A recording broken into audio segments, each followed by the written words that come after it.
Yo chess grinders, Happy Chess here, and today I have a new series where we break down high-level games with super instructive moments. And to kick things off, we have a special one. Grandmaster Felix Blohberger personally picked this game as one of his most instructive positional wins ever.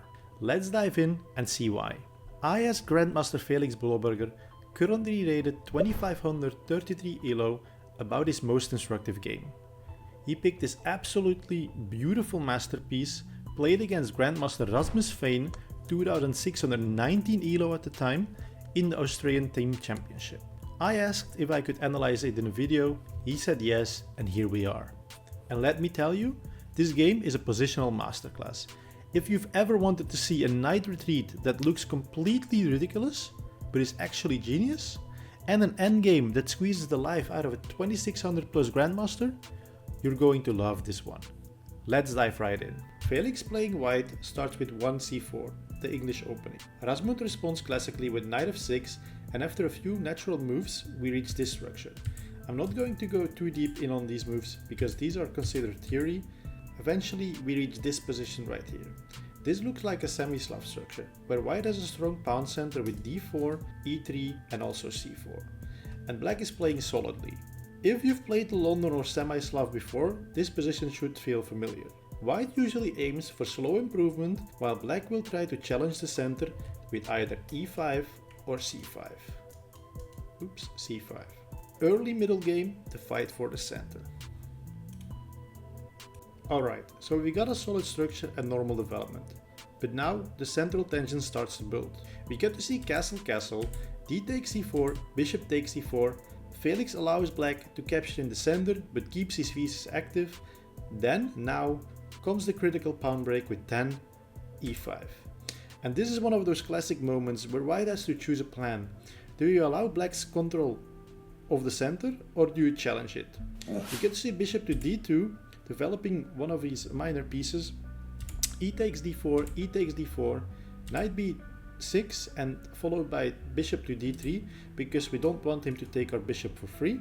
After this we get to see knight b to d5. Piece maneuvering and structural shifts. Throughout this game we've seen that Felix is improving his position with normal, logical moves, and now, eventually, he finds a way to create a permanent weakness in black's camp. Knight takes d5. First, he decides to trade the knight, creating a permanently isolated pawn, because if he would take back with the knight, he would hang his h7 pawn. Therefore, he's forced to take back with the c pawn, and this is creating permanent weakness in the form of an isolated pawn, which can potentially be a target later on in the game. After this move, he now starts to improve also his bishop. We get to see h6, h4, he keeps the tension on the knight and also x-rays with the queen. We get to see bishop to e6, and after queen b3, we also get queen b6, and now he finds a very nice combination to weaken black's pawn structure. He starts off by trading the queen, exchanging the bishop for the knight permanently, creating two weaknesses, both double pawns and an isolated pawn. Now take a look at black's structure. It's completely wrecked. Those double pawns on f6, they're permanently weak, and Felix knows that in the long run they will become a serious problem for black. So now the question is, how does Felix take full control of this position? And that's also where we see one of the most instructive maneuvers of the game. Can you find the best move for white in this position?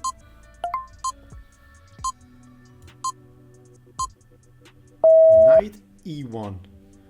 Boom. Felix plays 99 e1, a backward knight move against a 2600 plus Grandmaster? What is going on here? But here's the thing, this is not a random retreat. Felix has a deep strategic plan. Luckily, he explained the move to me.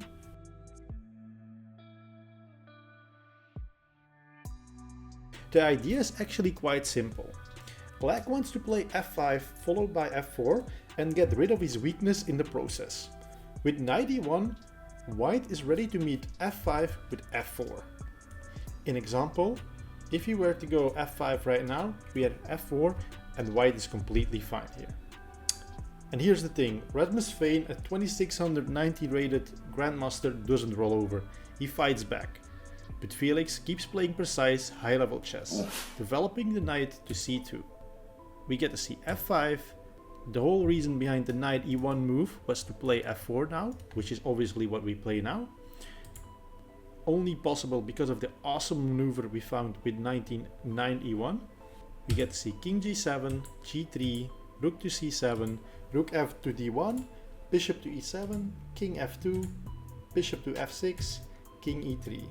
It starts bringing the king to the center and slowly but surely improving all his pieces little by little. Rook to e1, rook to e8, rook to e1, h5, h4.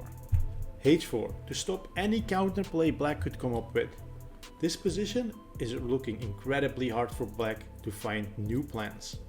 h6, rook a to d1, rook a to c8, rook a to 2, rook to e2, defending the knight, bishop to d7, rook d to d2. Slowly but surely we've improved every piece little by little. Rook a8, a3, again stopping any counterplay black has, bishop to e6, and now knight to e1, improving his last piece, aiming to go for an outpost on either e5, improving his last piece, aiming to go for an outpost on either e5 or g5. Phenomenal gameplay. We get to see rook to g8, rook to g2, king g7, knight f3. We get to see the idea that we showed earlier.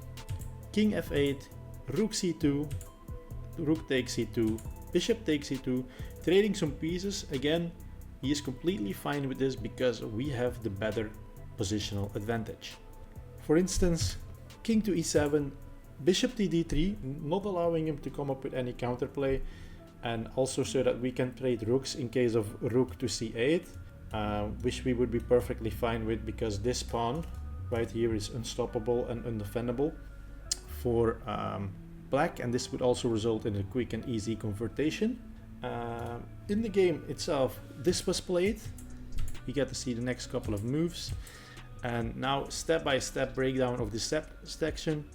Felix had played an amazing opening, an amazing middle game, controlled the center the entire game, restricted black's counterplay, or at least made it very little, and now we are headed towards the final phase of the game. Before move 45, we could say that Felix had full control and there was very little or no counterplay for black. Which we get to see here. Black has absolutely no active plan, his pieces are stuck, his pawn structure is weak, and Felix is just tightening the grip.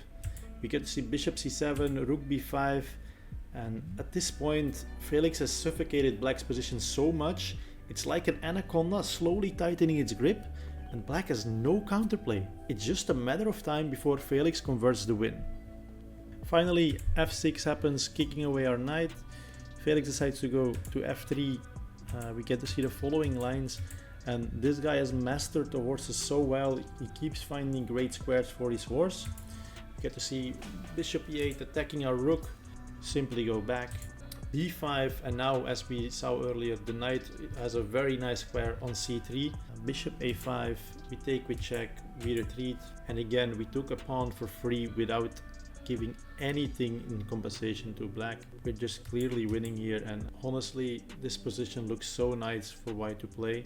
I would say this is a very perfect game by Felix up until this point. Yeah, just absolutely beautiful. And from this point on, we get to see a clean win convertation. Black is just unable to hold on. Everything is falling apart little by little, and he's not getting anything in return.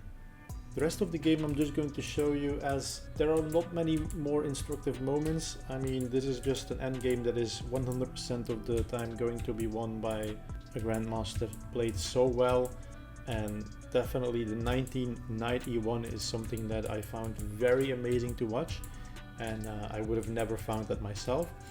Also, before we wrap up, if you have an interesting game you'd like me to analyze, maybe you played an amazing sacrifice or you crushed your friend with a genius move, send me your game and I might feature it in my next breakdown.